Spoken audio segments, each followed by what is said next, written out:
చుక్క మురుగు గోదావరిలో కలవకూడదు, కాలుష్య రహిత పుష్కరాల నిర్వహణ లక్ష్యం, మునికోడలి ఘాట్కు సప్తర్షి పుష్కర ఘాట్గా నామకరణం, కలెక్టర్లతో ఉప ముఖ్యమంత్రి పవన్ కళ్యాణ్.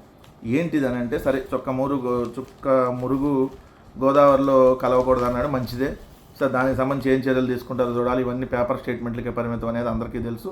ఎందుకంటే ఈ మహానుభావుడే వెళ్ళి కాకినాడలో పోర్టుకి వెళ్ళి కళ్ళజోడు పెట్టుకొని చాలా ఓవర్ యాక్షన్ చేసి షీజ్ ద షిప్ అన్నాడు.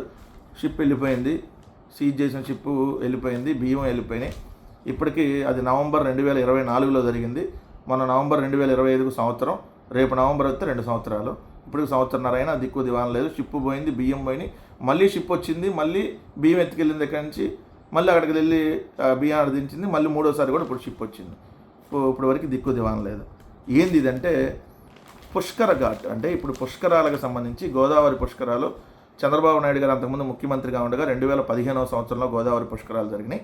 ఈ గోదావరి పుష్కరాల్లో అక్కడ ఏదైతే ఒక పుష్కర్ ఘాట్కి నారా దేవాంశ్ పేరు పెట్టారు.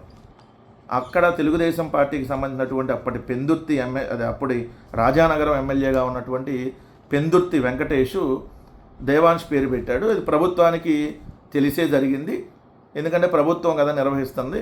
కానీ అప్పుడు ఆ దేవాంశ్ పేరుతో, నారా దేవాంశ్ పేరుతో పుష్కర్ ఘాట్ పెట్టారన్న విషయం బయట పబ్లిసిటీ కాల. ఎందుకు బయట పబ్లిసిటీ కాలేదనంటే, అప్పుడు గోదావరి పుష్కరాల్లో 29 మంది పుష్కరాలు స్టార్టింగ్ రోజు చనిపోవడం జరిగింది. చంద్రబాబు నాయుడు గారి పబ్లిసిటీ పిచ్చ వల్ల. ఆయన ఎవరైతే సినిమా డైరెక్టర్ బోయపాటి సీన్ తీసుకొని వచ్చి ఒక షార్ట్ ఫిల్మ్ని ఏదైతే తీస్తానంటే అందరినీ గేట్ వేసి, చంద్రబాబు నాయుడు స్నానాలు చేసిన తర్వాత మీరు అందరు చేయాలి, అప్పుడు దాకా చేయొద్దని చెప్పి అందరిని అక్కడ కుక్కి పెడితే ఒకేసారి గేట్ ఓపెన్ చేయడంతో తొక్కిసలాట జరిగి 29 మంది చనిపోయారు. అప్పుడు చంద్రబాబు నాయుడు గారు అన్న మాటలు ఏంటంటే, జగన్నాథ రథచక్రాల్లో చనిపోవట్లేదా, రైలు ప్రమాదాల్లో చనిపోవట్లేదా, రోడ్డు ప్రమాదాల్లో చనిపోవట్లేదా అని చెప్పి అవహేళనగా మాట్లాడాడు. అప్పుడు ఈ దేవాంశ్ పుష్కర్ ఘాట్ పెట్టారు. ఎందుకు? దేవాంశ్ 2015వ సంవత్సరంలో పుట్టాడు. అదే సంవత్సరం పుష్కరాలు జరిగినాయి కాబట్టి ఆయన పుట్టిన తర్వాత పుష్కరాలు కాబట్టి దేవాంశ్ పుష్కర్ ఘాట్ అని పెట్టారు. ఇది ఇప్పుడు వైరల్ అయింది. దీనికి వైరల్ అయింది కాబట్టి నారా లోకేష్ ఈ వైరల్ అయ్యి అందరూ ఈరోజు తిట్టుకుంటున్నారు, వీళ్ళ అత్త ఏంది, వీళ్ళ కథ ఏంది, వీళ్ళ ఇష్టం వచ్చినట్టు పేర్లు పెట్టుకుంటారా అని.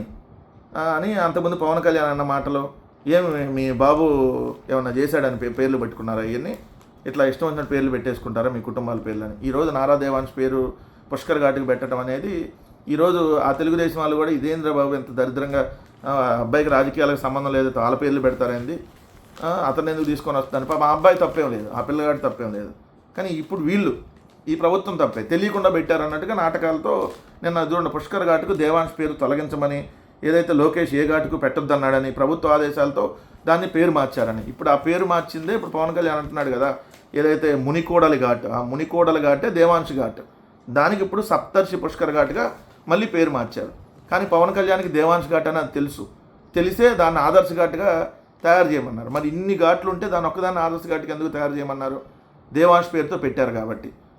సో ఇప్పుడు అది బయటకు బాగా ట్రోల్ అయ్యేటప్పటికి దాన్ని కప్పిపుచ్చుకునేటటువంటి కార్యక్రమం నిన్న చేశారు. అయినా భలే అడ్డంగా దొరికిపోతారు మీరు ఇట్లాంటివన్నీ చేసి. అంతకుముందు కూడా దేవాంశ్ కాలనీలని పెట్టారు, మరి ఎందుకు పెట్టారు?